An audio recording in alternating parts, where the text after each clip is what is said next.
We often hear about the suffering of Aboriginal people. This is a vital part of Australia's colonial past. Their pain is acknowledged, and rightly so. Their stories of dispossession and conflict are crucial.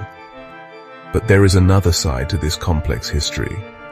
It is a narrative that remains largely untold. A story of different experiences, different fears, one that deserves to be heard with equal gravity to understand the full scope of the frontier experience. This other side speaks of the early settlers. These were individuals and families venturing into the unknown. They journeyed far from any semblance of official protection. No police force could reach them quickly enough in moments of crisis. No military garrison stood nearby to offer immediate aid or sanctuary. Their isolation was profound, almost absolute, amplifying every danger. These accounts of their struggles and perils have often been overshadowed, lost in the broader strokes of historical recounting.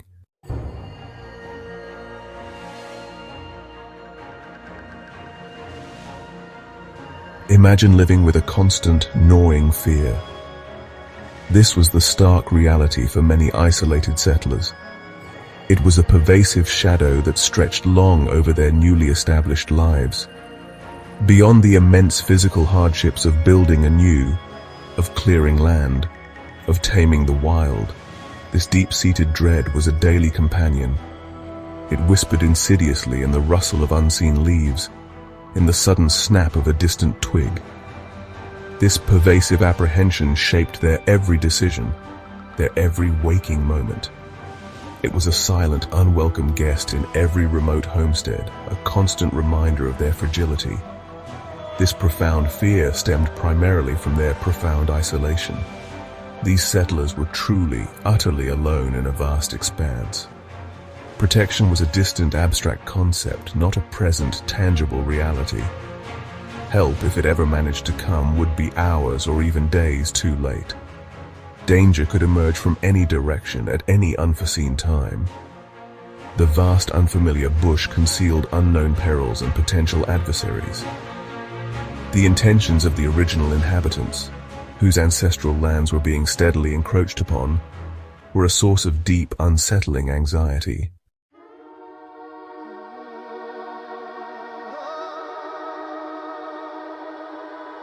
The journey into the Australian interior was an immense undertaking. Settlers arrived, often with meager possessions, to face an untamed continent. Their first task was simply to claim a piece of this vast alien land. They had to clear dense scrub and fell towering ancient trees. This was back-breaking labor, performed with basic tools like axes and saws. Muscles ached, hands blistered, yet the work continued relentlessly from dawn until dusk. Each cleared patch represented a small victory against an overwhelming wilderness, a tiny assertion of their presence in an ancient landscape. With land cleared, the next urgent need was shelter. These were not grand houses, but rudimentary huts. Walls were fashioned from rough-hewn timber, bark, or even daub and wattle. Roofs might be thatched with reeds or covered with bark shingles, offering basic protection. These structures were often small, dark and drafty, a stark contrast to any comforts left behind. They stood as lonely outposts, vulnerable to the harshness of the Australian climate. Inside, earthen floors were common, and furniture was sparse, often self-made and crude. These first homes were symbols of sheer human endurance. Beyond shelter, survival depended on wresting a living from the soil. Settlers began to cultivate unfamiliar ground, planting crops with hopeful hearts. They did not know if the seasons would be kind, or if the soil would yield enough to sustain them.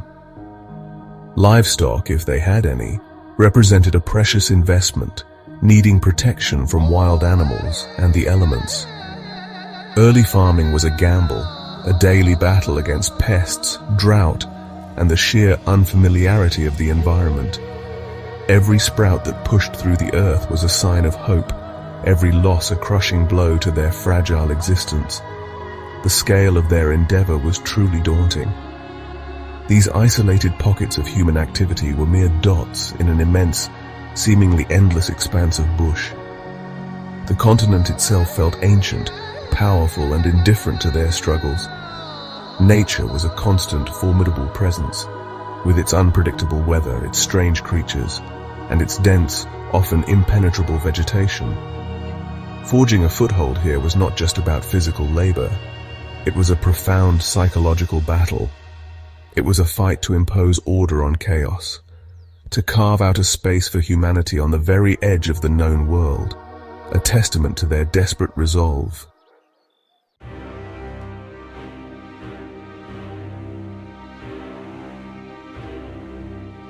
The most defining characteristic of life on the frontier was its profound isolation. These settlers were truly on their own, far from any established authority or support systems. There were no police officers to call upon in times of trouble or dispute. If illness or injury struck, there were no doctors, no clinics, only rudimentary home remedies and prayers. Each family unit became an island, responsible for its own safety, its own justice, its own survival. This self-reliance was not a choice, but an absolute, unyielding necessity, a heavy burden to carry day after day. Neighbors, if they existed at all, were often many miles distant. A journey to the nearest homestead could take a full day or more, traversing difficult and sometimes dangerous terrain.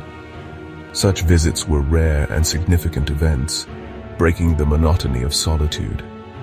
More often, families went for weeks, even months, without seeing another soul outside their immediate household.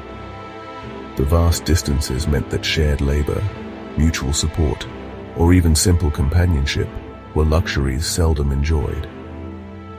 This physical separation amplified every fear and every hardship, making the world feel incredibly small and incredibly dangerous all at once. Communication with the wider world was almost non-existent. There was no telegraph to bring news or send urgent messages.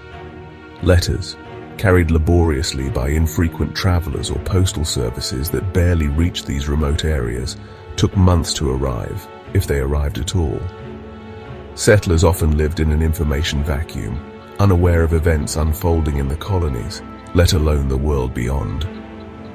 This lack of connection contributed to their vulnerability, as warnings of potential dangers or changes in circumstances traveled too slowly to be of any practical use, leaving them unprepared.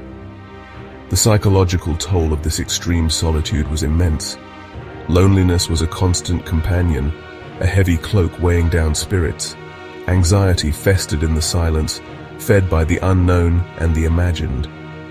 The vast, quiet bush, initially perhaps a source of wonder, could become oppressive, its silence amplifying every snap of a twig, every nocturnal call of an unfamiliar creature.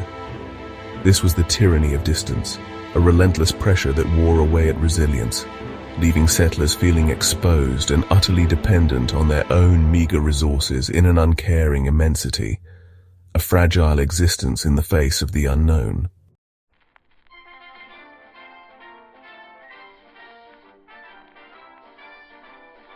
Despite the harsh realities, settlers strived to create a semblance of normalcy. They clung to the domestic routines and cultural practices they had brought with them.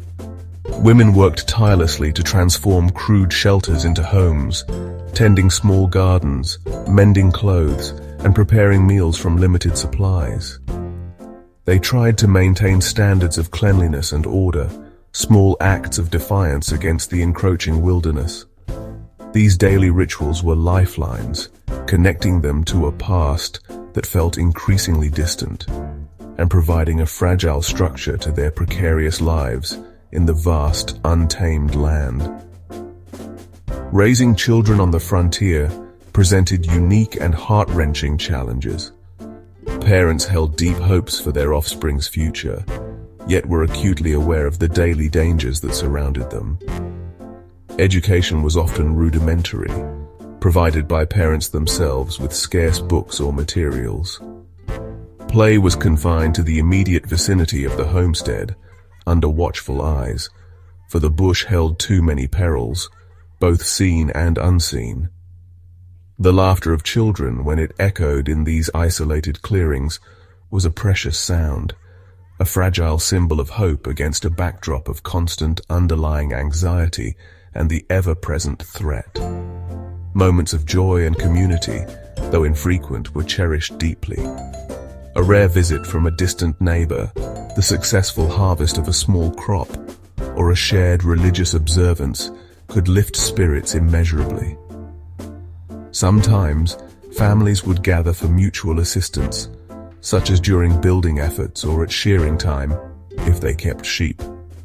These occasions provided not only practical help, but also vital human connection, a brief respite from the pervasive solitude and the relentless hard work.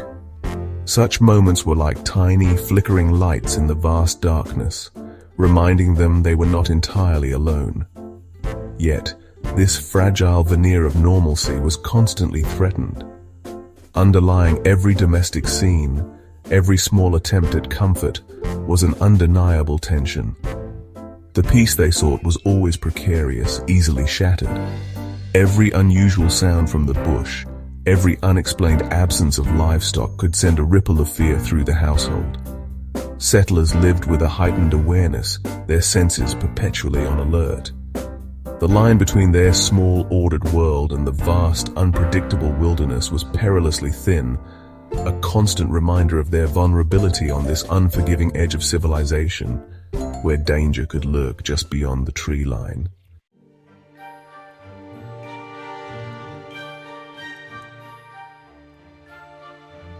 The settlers were acutely aware that they were not the first people to inhabit this land. Though interactions might initially have been infrequent or fleeting, the knowledge of an existing Aboriginal presence was a constant factor. This presence was often unseen, felt rather than directly encountered, adding a layer of profound unease to their daily lives. The land itself seemed to whisper of ancient connections, of lives and traditions that were utterly alien to the newcomers. This sense of sharing the vast, silent spaces with unknown others was a source of deep, unspoken apprehension for many isolated families. They moved through a landscape imbued with meanings they could not comprehend. Sacred sites, dreaming tracks, and traditional hunting grounds were often unknowingly disturbed or desecrated by the settlers' activities of clearing land, fencing properties, and grazing livestock. The rustle in the undergrowth, the distant call that might be bird or human, the sudden appearance of smoke on a far ridge. All these could be interpreted as signs. Signs of what they often did not know. This unfamiliarity bred suspicion and fear as the settlers struggled to understand the ancient rhythms and territorial claims of the land's original custodians. Misunderstandings were almost inevitable and tragically frequent. Vastly different concepts of land ownership, resource use, and social obligations clashed. Language barriers made meaningful communication nearly impossible, turning potential negotiations into frustrating and sometimes frightening encounters. What a settler might see as an empty, unclaimed tract of land was, to Aboriginal people, a vital part of their ancestral country, rich with spiritual significance and essential resources. These fundamental differences in worldview laid a fertile ground for suspicion, resentment, and eventually conflict, as two cultures collided with devastating consequences. This pervasive unease, this feeling of being watched by unseen eyes, steadily grew. The fear of the unknown could sometimes be more potent, more corrosive, than the fear of a tangible threat. The vast silent landscape which held such promise for a new beginning also seemed to harbor secrets and potential dangers. Each unexplained event, each rumor of distant trouble, added to the growing sense of foreboding.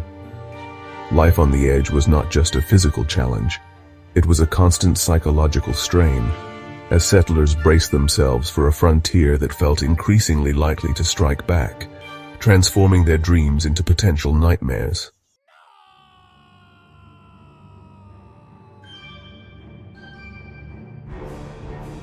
The early whispers of conflict grew louder. The decades of the 1820s and 1830s marked a grim turning point. Settler anxieties, long simmering beneath the surface of daily toil, began to reach a boiling point. Any fragile peace that might have existed in scattered pockets of the frontier started to irrevocably crumble. Isolated incidents of friction, once perhaps dismissed or localized, now seemed to stitch together into a more frequent, more alarming pattern of confrontation. A pervasive sense of dread slowly permeated the far-flung settlements. There was a chilling feeling that something fundamental, something deeply dangerous, was shifting in the very nature of the frontier. For the settlers, their claim to the land felt hard-won.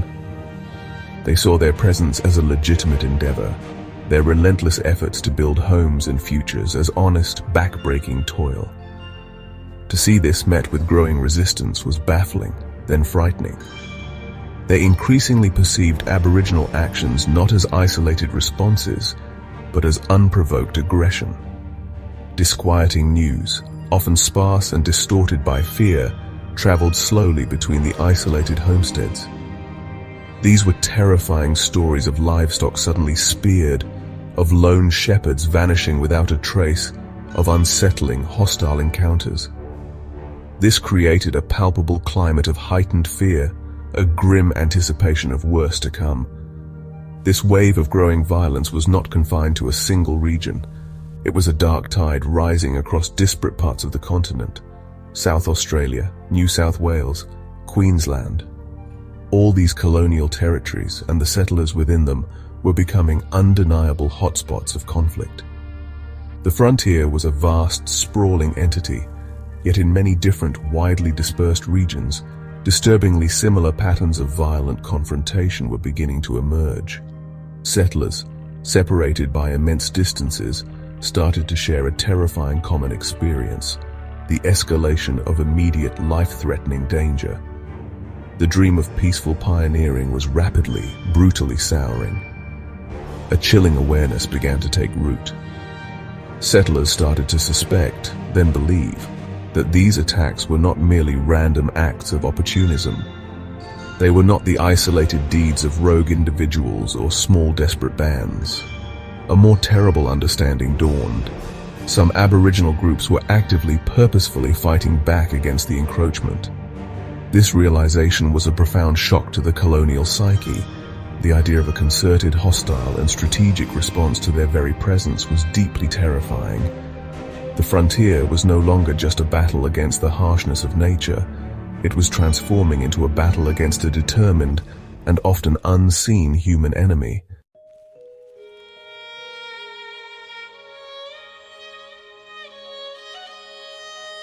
Section 2. Waterloo Plains, a Day of Infamy.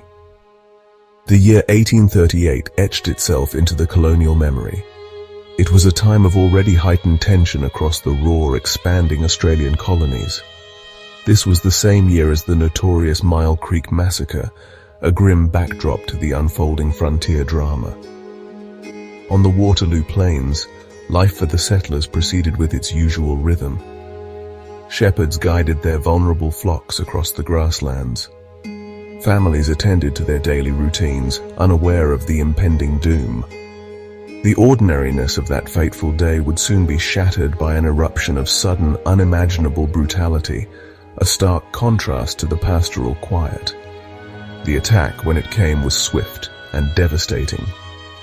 Aboriginal warriors, appearing with terrifying suddenness, descended upon the unsuspecting settlers. The shepherds, isolated and exposed, stood little chance against the determined onslaught. The violence was not confined to those perceived as direct combatants. It tragically engulfed women and children as well.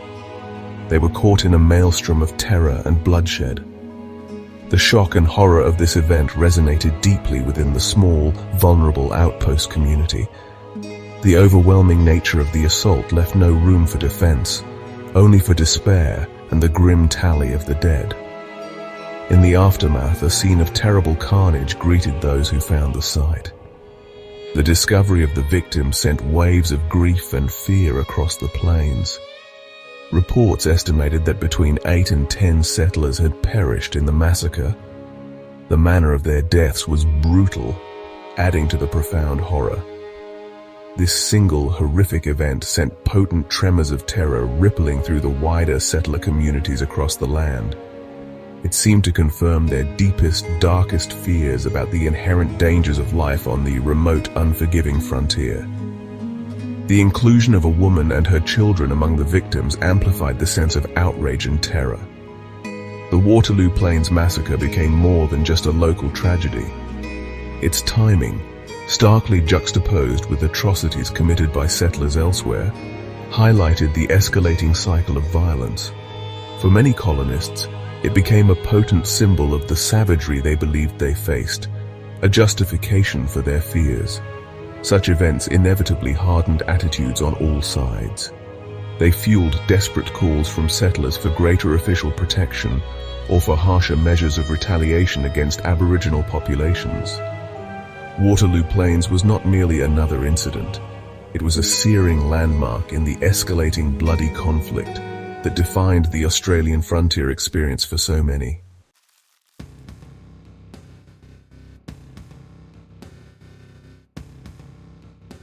Section 3. The Fiery Crucible, Queensland's Guerrilla War. Central Queensland, during the years between 1847 and 1850, became a particularly brutal theatre of frontier conflict. The vast, often rugged and densely vegetated terrain of this region presented unique challenges to settlers. It also lent itself perfectly to a different, more protracted kind of warfare. As colonists pushed ever deeper into these new territories, they encountered Aboriginal resistance that was not only fierce, but also remarkably sustained and effective. This was not a war of single, decisive battles. Instead, it was a long, drawn-out period of relentless, attritional conflict, placing unbearable pressure on isolated homesteads and vulnerable individuals. The resistance that emerged in Queensland took on the characteristics of what became known as a guerrilla-style war. Attacks were frequently ambushes, sudden, unexpected, and terrifyingly lethal. Aboriginal warriors utilized their intimate knowledge of the land to their advantage. They would appear as if from nowhere, strike with deadly precision, and then melt back into the dense bush, leaving chaos and fear in their wake. This made it incredibly difficult for settlers to defend themselves effectively. They could never predict where or when the next blow might fall, creating an atmosphere of constant nerve-shredding anxiety and the unnerving feeling of an invisible, ever-present enemy. The human toll on the settler population in these areas was severe. Reports from the time speak of dozens of individuals being speared or hacked to death. These were not distant, impersonal casualties of war. They were brutal, terrifyingly personal encounters with violence. The fear of traveling alone became intense. Working in the fields, tending to livestock, even the presumed safety of being inside their own rudimentary homes was fraught with peril. Stories of horrific attacks on lone men, on small groups, and sometimes on entire families circulated widely, painting a grim picture of life under siege in their own small, hard-won clearings. This prolonged and vicious conflict profoundly shaped the character of colonial settlement in Queensland. It forged a deep and lasting legacy of fear, bitterness, and trauma for generations. In some areas, the intensity of the resistance significantly slowed down the pace of European expansion. Where settlement did proceed, it often did so as a heavily armed, fortress-like endeavor. The harrowing stories from this period became deeply ingrained in the folklore of the region. They were tales of desperate survival against seemingly insurmountable odds, but also narratives steeped in profound loss and enduring psychological scars born from that fiery crucible.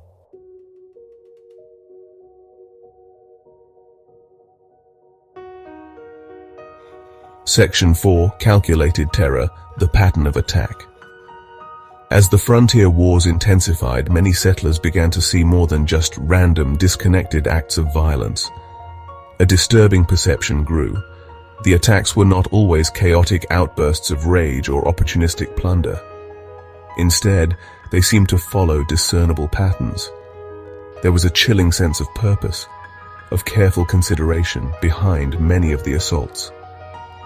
This realization was, in some ways, even more terrifying than the thought of random savagery. It implied an enemy capable of strategic thinking, of planning and coordinating attacks, and of executing them with specific, devastating aims in mind. The fear of an intelligent, calculating foe took hold. Evidence mounted to support this grim assessment of strategic targeting.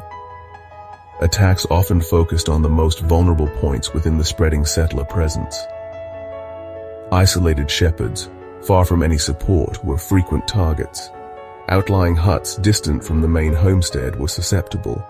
Newly established settlements, not yet fortified or well defended, presented easier opportunities. Sometimes vital livestock were deliberately driven off, not just for food, but to cripple the settlers' economic viability. Tools, weapons, and essential supplies were stolen, indicating a strategic understanding of what would most effectively disrupt settler life and undermine their resolve to remain.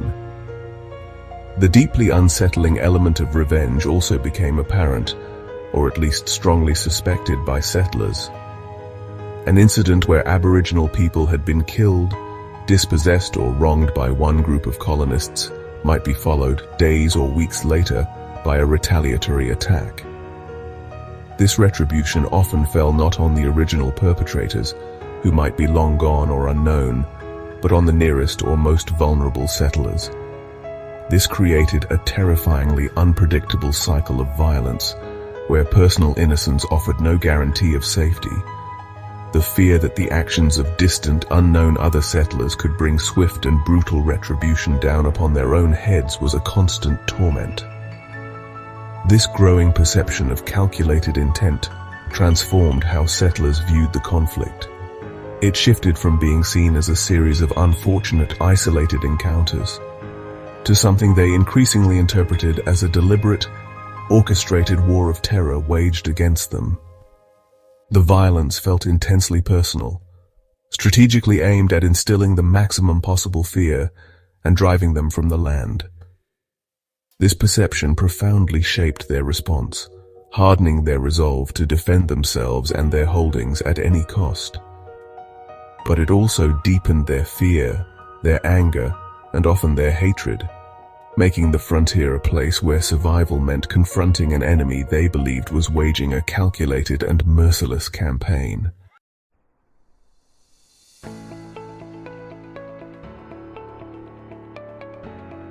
The settlers' hut was their only fortress, a small claim against the vast wilderness. Inside, families sought precious, simple peace. They built dreams with calloused, hopeful hands. This small space was their entire world. The thought of it being broken was a nightmare, a violation of their deepest fragile hopes. An attack on the home was an attack on the soul. Raids often came cloaked in deepest night. Families slept unknowing, deeply vulnerable. The Australian darkness held unseen terrors. Warriors moved like shadows through the bush. Then sudden screams would tear the silence. To be assaulted in sleep, a primal fear. The safest place became a scene of horror. This left scars no dawn could ever truly erase. The aftermath was a vision of pure despair. Homes built with sweat, now just smoking shells. Belongings, few but cherished, were all gone, reduced to ash or stolen in the chaos. All their hard work, utterly destroyed. This brutal ruin showed their shattered dreams. Survivors faced a future bleak and empty. They had lost far more than just a simple dwelling. Finding family amidst the devastation was agony. The silence after the raid felt heavy, cold. Loved ones, alive just hours before, now gone. A father lost, a mother taken, children vanished. These were not distant figures in a larger war.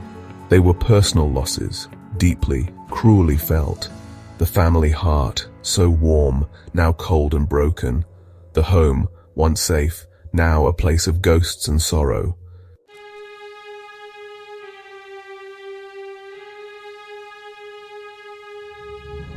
The greatest horror was the fate of children. They were the most vulnerable, the most pure. Their small hands held no weapons, only trust. their laughter a fragile sound in the vast bush. When violence struck, they were defenseless, caught in conflicts they could not comprehend. Their suffering became the settlers' deepest wound, a pain that echoed long after the cries faded.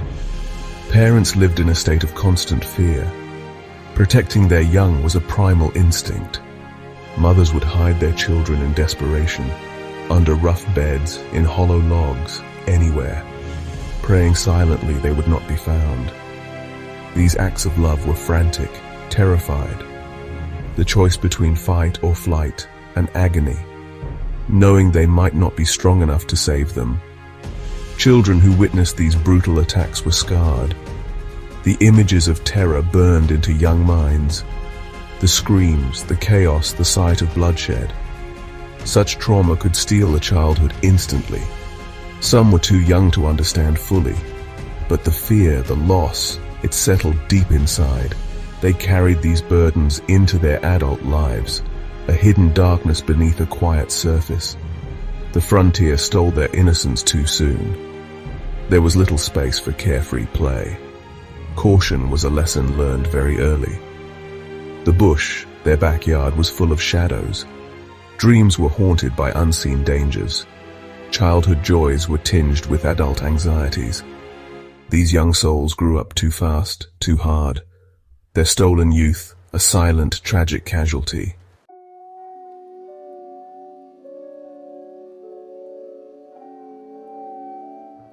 Sometimes entire families perished together. No one was left to mourn or tell their tale. The silence of a ransacked, empty homestead. This spoke volumes of the tragedy within. Neighbors arriving days later found only ghosts. The shock of discovering such complete devastation. A family unit wiped from the face of the earth. Their dreams of a new life brutally extinguished. Grief in isolation was a heavy burden. There were no established support networks, no nearby community to share the sorrow.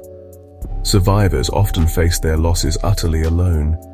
The vast distances amplified their desolation. How does one cope with such profound tragedy? When there is no one to offer comfort, only the silent, indifferent bush as a witness. Burials were often hasty, desperate affairs, simple graves dug by trembling, grieving hands. Sometimes no markers could be left behind, or just a pile of stones, a rough wooden cross. These lonely graves dotted the frontier landscape, lost to memory as the bush reclaimed its own, the inability to provide a proper farewell. This added another layer to the immense pain. The sorrow lingered, a constant, dull ache. It shaped the lives of those left behind. Every sunrise was a reminder of the loss. Every empty chair, a stab to the heart. Some became hardened, bitter towards the land. Others carried their grief quietly, deep within. This unspoken sorrow became part of their being, a silent testament to the frontier's cruel cost.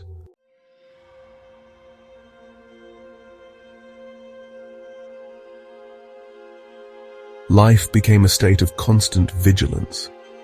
Settlers could never truly lower their guard. Every shadow, every unexpected sound, a threat. Was it the wind, an animal, or something worse? This unrelenting tension wore people down. Sleep offered little respite, often disturbed by nightmares. The simplest tasks were fraught with underlying fear.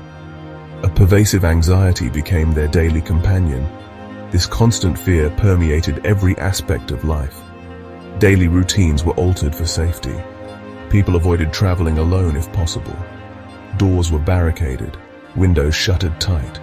Trust in strangers, or even the landscape, eroded. The open, promising frontier now felt menacing. It constricted their lives, shrinking their world. Fear was a poison, slowly seeping into their souls.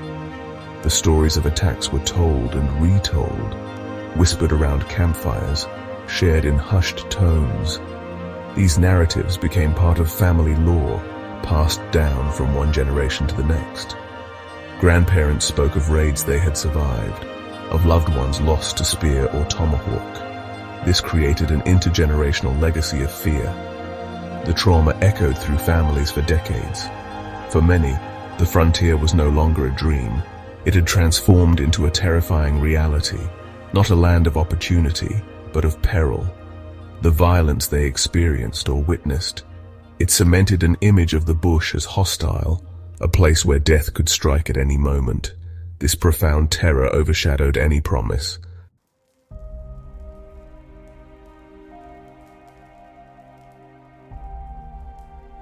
The arrival of the settlers was not peaceful. For the Aboriginal people, it was an invasion. Their ancient lands, their unique way of life, were all suddenly threatened. Their very future seemed to hang precariously in the balance. From their deeply rooted perspective, it became a desperate, bitter war, a profound fight for sheer survival against a powerful alien force. They were defending everything they had ever known for millennia. Their response was not born of mindless savagery. It was a primal human need to protect. Land was the very essence of Aboriginal existence. It was not a mere commodity to be bought, sold, or bartered. The land was their mother, their constant provider, their spiritual, eternal home. It held the sacred stories of their ancestors, the sources of their food and precious water. When settlers arrived and began to fence off vast, sprawling tracts, they did more than claim territory. They severed these ancient, vital connections without thought, without understanding. They cleared traditional hunting grounds to make way for foreign crops and pastures. This dispossession was not just a loss of physical space. It was a deep spiritual and physical wound. It directly threatened their ability to live, to eat, to simply be who they were. The introduction of European farming methods had catastrophic, often immediate consequences. Hard-hooved cattle and sheep, alien to the continent, trampled delicate, ancient ecosystems.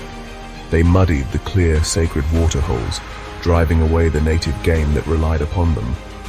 Fences, those stark, confronting symbols of settler ownership, became impassable barriers. These new lines on the land brutally cut across ancient pathways. They disrupted seasonal movements essential for hunting, for gathering, for ceremony. Starvation, a grim specter previously rare in times of natural plenty, became a terrifying new reality. For many clans, the systematic destruction of their ancestral larder was, in itself, an undeniable act of war. Therefore, the resistance offered by various Aboriginal groups was not simply mindless aggression. It was a calculated, often heartbreakingly desperate response to this relentless encroachment. A response to the theft of their lands, the poisoning of their waters, the destruction of their livelihoods. They fought with courage to preserve their communities, their unique culture, their children's future. It was a profoundly unequal struggle against overwhelming odds, against a foreign power, a power that seemed utterly determined to erase them from their own land. Their acts of defiance, often viewed as savage atrocities by the startled settlers, were frequently acts of profound bravery. They were fighting a war for their very soul, their very right to exist.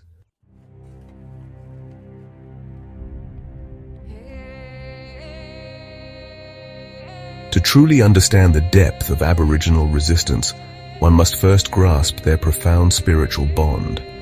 Their connection with the land was unlike anything the settlers could easily comprehend. This was no mere patch of earth to be exploited for its resources. For Aboriginal people, the land was a living, breathing, conscious entity. It was inextricably intertwined with the dreaming, the sacred, foundational era of creation. Great ancestral beings had journeyed across the void, shaping every rock, every river, every hill. They left their spiritual essence deeply embedded within that very landscape. This connection was absolute, immutable, forming the very bedrock of their lore, their culture, their identity. The land was, quite simply, sacred, not just parts of it, but all of it in its entirety. Settlers, arriving with vastly different concepts of land use, of ownership, of spirituality, often trespassed. They moved upon profoundly sacred sites, places of immense cultural and spiritual importance.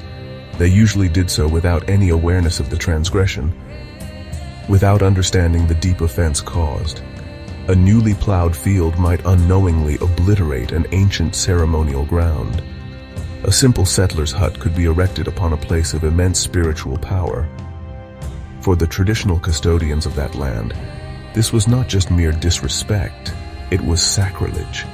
It was a grievous violation of the highest, most sacred order, an attack on the very fabric of their spiritual universe, often demanding a swift and serious response. The colonial presence brought with it more than just physical displacement and hardship. It brought with it a relentless, creeping cultural erosion that threatened their very being. The imposition of foreign laws, often arbitrary and incomprehensible, took hold. The dismissal of ancient Aboriginal law as superstition was common. The constant, subtle, and overt pressure to abandon traditional ways mounted daily. All these factors threatened to unravel societies that had thrived for tens of thousands of years. Sacred ceremonies were disrupted, sometimes forbidden. Sacred objects were stolen or profaned. The deeply respected authority of elders and lawkeepers was deliberately undermined. This cultural assault was, in many ways, as devastating as the physical loss of their land. Consequently, some of the violent acts committed by Aboriginal warriors were direct, purposeful attempts to protect their sacred heritage from what they saw as certain destruction. They were not just fighting for access to food or for rights to territory. They were fighting for their spiritual integrity, for the continuation of their ancient culture. They sought to punish those individuals or groups who defiled sacred places, or those who violated the deeply held sacred laws of the land. These actions, from an Aboriginal law perspective, were often about restoring a crucial spiritual balance, a balance that had been dangerously, recklessly disturbed by the actions of the newcomers. It was a desperate last-ditch defense of their entire cosmology, their very reason for being.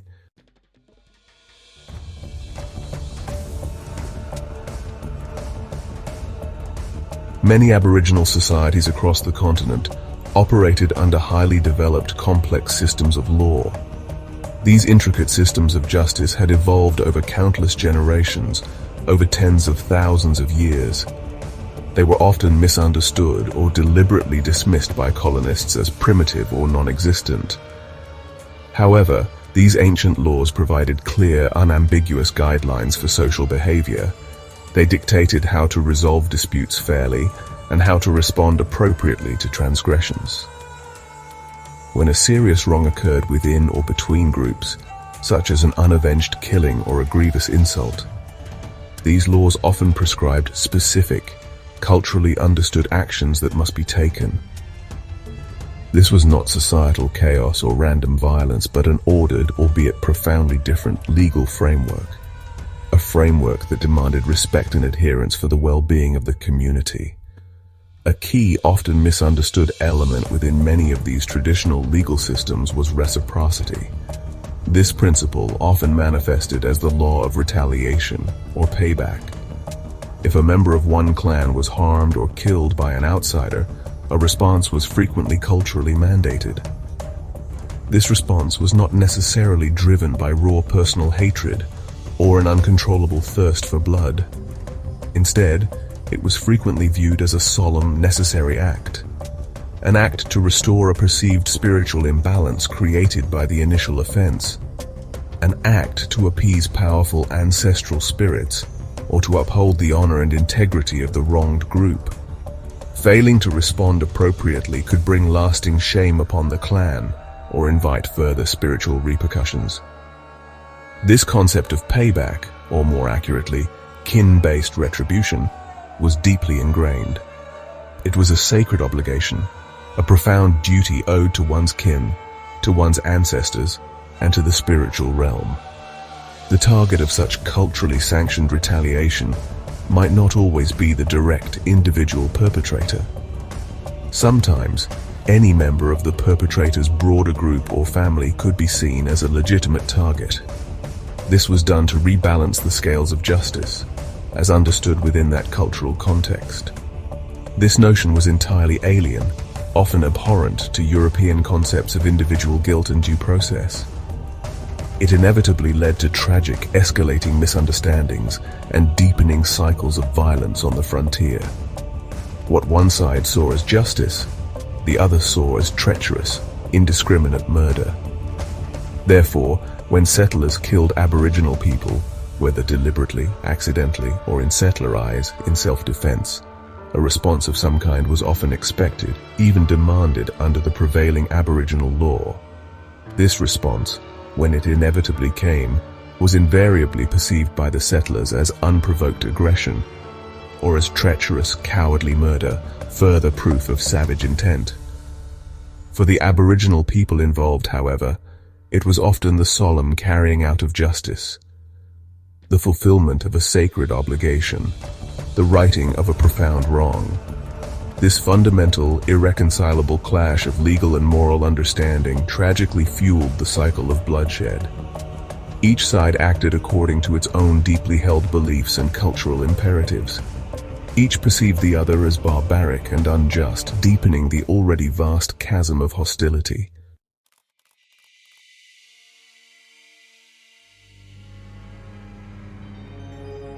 Beyond the visible violence of spears, clubs, and the settlers' muskets, the newcomers brought with them unseen, silent agents of immense destruction. New diseases to which the Aboriginal people had absolutely no prior exposure or inherited immunity. These swept through their communities with terrifying speed and devastating lethality. Smallpox, measles, influenza, whooping cough. These were invisible, relentless invaders. They decimated populations, sometimes wiping out entire clans in a matter of weeks. They caused untold suffering, shattered families, and irrevocably disrupted ancient social structures. The sheer scale of this demographic collapse was catastrophic, almost unimaginable. It left survivors weakened, demoralized, and deeply traumatized by the inexplicable widespread losses they endured. Another profound, deeply personal source of Aboriginal outrage and subsequent desperation was abduction. The abduction and systematic abuse of Aboriginal women and children was a dark, horrific reality. This practice, perpetrated by some unscrupulous settlers, roving stockmen, and even figures of frontier authority, inflicted deep, lasting wounds upon individuals, families, and entire communities. It violated the most sacred bonds of kinship and social cohesion. It was an assertion of brutal power that was both cruel and profoundly personal. Such horrific acts not only caused immense individual suffering and trauma, but also fueled a burning, righteous desire for revenge and a desperate need to protect their people. This often led to carefully planned, targeted retaliatory attacks against those deemed responsible. The cumulative, crushing weight of these multiple, relentless onslaughts created a bleak landscape. The shocking loss of ancestral land, the systematic destruction of traditional food sources, the relentless, terrifying march of introduced diseases, the casual desecration of sacred sites, and the ever-present threat of violence against their people, especially against vulnerable women and children. All these factors combined to breed a profound, pervasive sense of despair and righteous anger. For many Aboriginal groups, it must have felt as if their entire world was being systematically dismantled. Their future, and the future of their children, stolen and methodically erased before their very eyes. Some acts of resistance were undoubtedly born from this utter, abject desperation. A final, furious, defiant stand when all else seemed irrevocably lost. To truly, honestly understand the why behind many Aboriginal attacks on settlers, we must strive to consider this full, devastating, multifaceted context. It was not simply a one-sided matter of savages attacking civilized pioneers.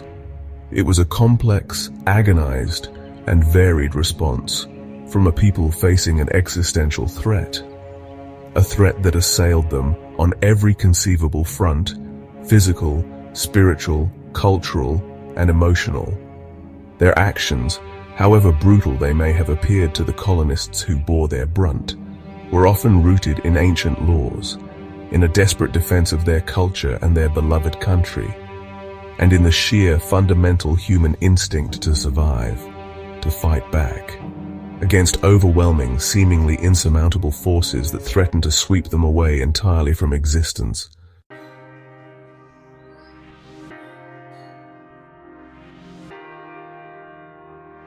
As Australia grapples with its colonial past, a crucial shift occurs. The narratives of Aboriginal suffering, dispossession, and resilience are, quite rightly, brought to the forefront. Their voices, long silenced or ignored, are finally being heard across the nation. Memorials rise, and histories are rewritten to include their profound pain. This acknowledgement is vital. It is an indispensable step towards truth and healing. However, within this necessary re-evaluation, another set of stories has often receded further into the shadows. The harrowing experiences of some settler families, their fear, their losses on that same brutal frontier, have become faint echoes, almost lost to the passage of time and the shifting focus of our collective memory. This fading is not born of malice, but from a complex interplay of historical currents. The sheer scale of injustice faced by Indigenous peoples understandably commands attention. The broader narrative of colonization often centers on the actions of the powerful and the resistance against them. In this vast canvas, the individual tragedies of isolated settlers, who were themselves often powerless against the harsh realities of the frontier, can become almost invisible. Their stories, filled with a different kind of terror and loss, sometimes struggle to find space. They risk being perceived as a distraction, or worse, an attempt to dilute the primary narrative of Indigenous persecution, rather than an integral part of the whole complex human tragedy. The silence surrounding these settler experiences is multifaceted. For many years, perhaps the triumphant narrative of pioneering spirit overshadowed the fear and the failures. Then, as the nation began to confront the darker aspects of colonization, there was and is a crucial focus on the systemic wrongs inflicted upon Aboriginal peoples. The stories of settlers who also suffered violent deaths can feel uncomfortable, difficult to place within this revised understanding. It is almost as if acknowledging their fear might somehow diminish the recognition of Aboriginal suffering. This is a delicate balance, a nuanced path that our historical understanding must learn to tread carefully. It is crucial to state, unequivocally, that remembering these settler losses is not about creating a hierarchy of pain. It is not an attempt to equate different forms of suffering, nor to excuse the broader injustices of colonization. Instead, it is about striving for a more complete, more human understanding of the frontier.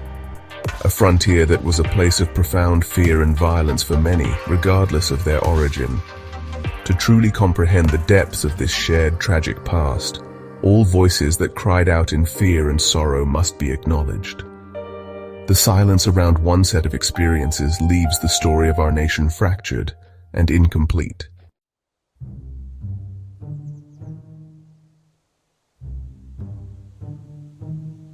Across the vast expanse of the Australian continent, countless stories lie buried. Literally, many settlers who perished in violent frontier encounters were laid to rest in haste. Their graves are often simple, unmarked, or marked only by ephemeral wooden crosses or cairns of stones. Over decades, the relentless Australian bush has reclaimed these sites. The memory of who lay beneath, and the circumstances of their often terrifying end, has faded with the eroding earth and the encroaching wilderness. These lost graves are silent testament to forgotten tragedies, their stories absorbed into the very soil of the land they had sought to tame, their final resting places unknown to their descendants. Within families, these histories sometimes live on, but often in hushed tones. They become part of a private oral tradition, tales of great-grandparents speared, or of homesteads burned to the ground. These are not stories shared lightly in public discourse. There can be a reluctance, a hesitancy among descendants to speak of these traumatic events. Perhaps there is a fear of being misunderstood, of their ancestors' suffering being used to deflect from the larger narrative of colonial wrongdoing. Or perhaps the pain is still too raw, too personal, even generations later, best kept within the confines of the family, a sorrowful, private inheritance. The emotional weight of these unspoken histories is considerable. For descendants, knowing their ancestors endured such terror, and that these experiences are largely unacknowledged in the broader public memory, can be a source of quiet grief or frustration. It can feel as though a significant part of their family's past, and indeed the nation's past, is being overlooked or actively ignored. This silence does not erase the trauma, it merely pushes it deeper, allowing it to fester unseen. The need for these stories to be heard, to be validated, is a human one, a desire for recognition of ancestral suffering and resilience. This cycle of silence is also perpetuated by a lack of easily accessible records for many such incidents. While major massacres or conflicts might be documented, countless smaller, isolated attacks on individuals or single families often left scant official trace. Local histories might contain fragments, a line in a diary, a brief mention in a country newspaper, but piecing together a full picture is painstaking work.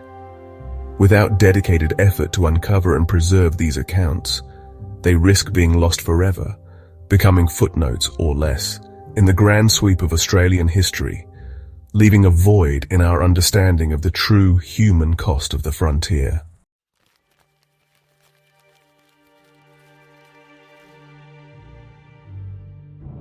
When our historical understanding becomes selective, when certain voices are amplified while others are muted, we create an incomplete and potentially distorted picture of the past. The frontier was an incredibly complex place, a crucible of colliding cultures, desperate ambitions, and primal fears. To paint it solely in broad strokes of oppressor and oppressed, while capturing a fundamental truth of power imbalance, can inadvertently erase the nuanced, often terrifying experiences of individuals on all sides. Acknowledging the fear and suffering of settlers who were attacked does not negate the injustices of colonization. Rather, it adds depth and complexity to our understanding of that brutal period. An incomplete narrative risks simplifying human beings into mere symbols. Settlers can become monolithic representations of colonial expansion, rather than individuals, men, women, and children, who also experienced profound vulnerability and terror. Similarly, Aboriginal resistance can be misunderstood if not seen in the full context of defending land, culture, and survival. When we silence the stories of settler families who were victims of frontier violence, we deny the reality that fear was a pervasive emotion for many people trying to carve out an existence in isolated, often hostile environments. This fear had profound psychological and social consequences that shaped communities. This silence can also have a detrimental impact on the descendants of those early settlers. When their ancestors' genuine suffering and sacrifice are consistently omitted from public historical accounts, or when speaking of it is met with suspicion or dismissal, it can lead to feelings of alienation and invalidation. It fosters a sense that their family history, their connection to the nation's foundational stories, is somehow less legitimate or worthy of remembrance. For true reconciliation and a shared national identity, all significant experiences that shaped our past must be open for acknowledgement and respectful consideration, without setting up a competition of victimhood. Ultimately, a truly robust and honest historical account must embrace complexity. It must be capable of holding multiple truths simultaneously. It must acknowledge that the frontier was a place of tragedy for many, that violence flowed in multiple directions, and that fear was a shared human experience, even if the power dynamics were vastly unequal. By daring to explore these less-told stories, we do not weaken the case for recognizing Aboriginal suffering. We strengthen our overall understanding of the human cost of this period. We move closer to a history that is more inclusive, more honest, and therefore more useful for navigating the present and future.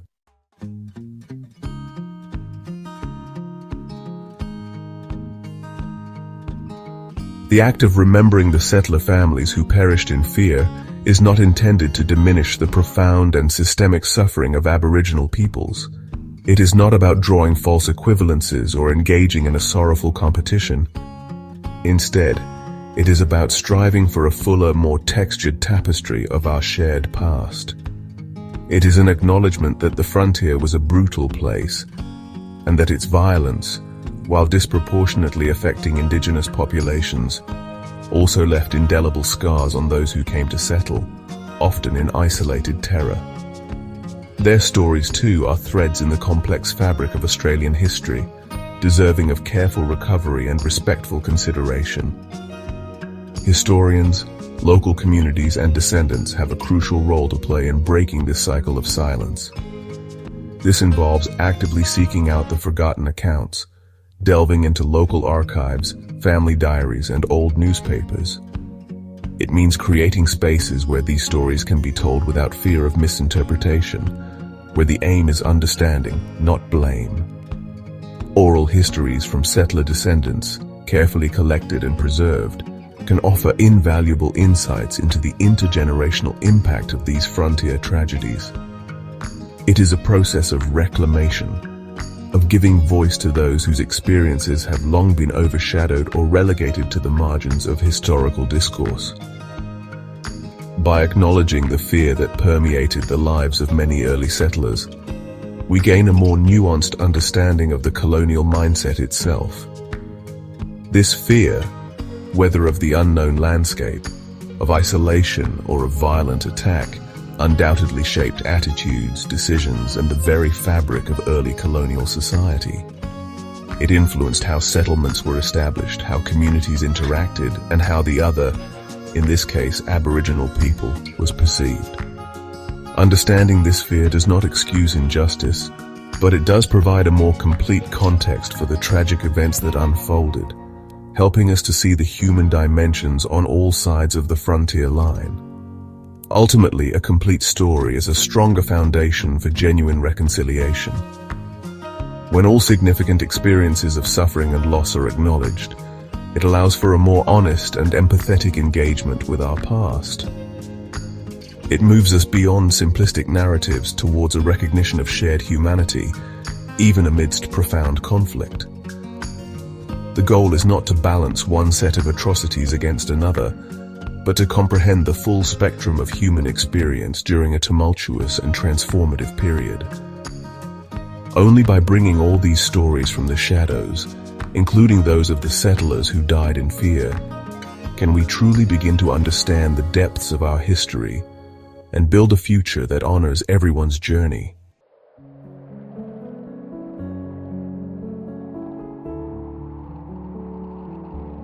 Australia's birth was steeped in conflict. This violence has cast long shadows. It touches descendants even now. Both Aboriginal and non-Aboriginal people feel it. The frontier's pain did not simply vanish, it seeped into the national psyche, a legacy of trauma often unaddressed, a wound that continues to quietly ache. This shared, difficult past needs open eyes. For Aboriginal communities, the wounds are deep. Intergenerational trauma is a stark reality. Loss of land, culture, and countless lives. This truth is rightly gaining recognition. But settler descendants also carry burdens. Stories of terror, of sudden brutal loss. These too are passed down through generations. A different pain, yet undeniably real. A quiet echo in family histories. The legacy is one of division often, misunderstanding, fueled by incomplete narratives. A sense of us versus them can persist. If only one side of the suffering is told. True reconciliation demands more from us. It demands we listen to all the whispers, all the cries from that tormented past, even those that challenge simple views. This heritage binds all Australians now. Facing this shared legacy is not easy. It requires immense courage from everyone. It means confronting uncomfortable truths. It means acknowledging pain in unexpected places. But without this, healing remains elusive. The shadows of the frontier will linger. Reconciliation needs a foundation of complete truth. A truth that includes every lost voice, every story of fear and survival.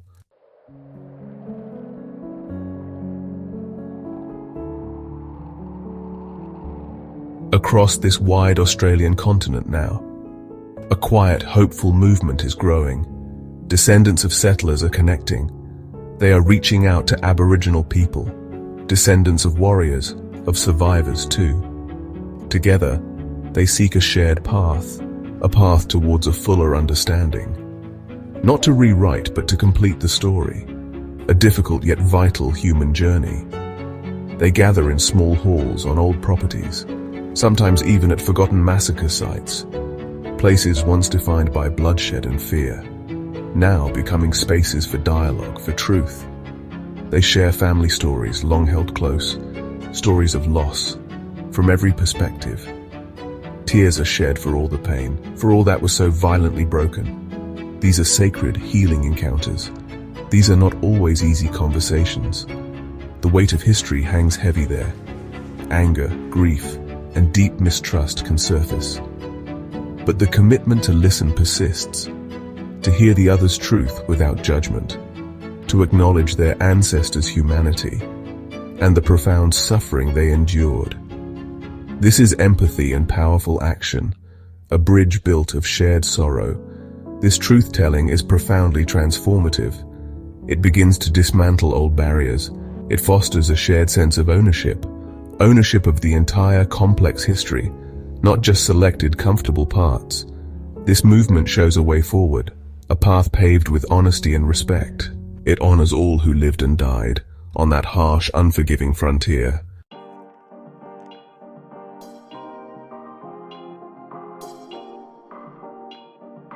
Hearing these forgotten settler stories is vital. It is not about assigning new blame or diminishing the horrors of colonization, the invasion, the massacres, the dispossession. These are undeniable, profound injustices. Aboriginal suffering remains central to this history. That truth must always stand firm. These settler accounts add another layer, a layer of shared human tragedy. This is not a zero-sum game of sorrow. Acknowledging one group's pain does not negate another's deep suffering. The frontier was a brutal, complex place. Fear was a weapon and a consequence. It touched lives on all sides. To understand its full impact, we must see all its victims, all those caught in its cruel vortex. Some may fear this widens divisions, that it complicates a clear narrative. But true reconciliation thrives on complexity. It thrives on the courage to see fully, to see the humanity in all involved, even amidst terrible, violent conflict. This is not about excusing wrongs. It is about understanding the human cost, the full devastating human cost. When we speak of settler families killed, of women and children lost to frontier violence, we are not seeking to create martyrs or to justify the colonial project. We are simply saying they too existed. They too felt terror. They too deserve remembrance. Their fear was real. Their deaths were tragic. Their stories are part of Australia, an undeniable part of its whole.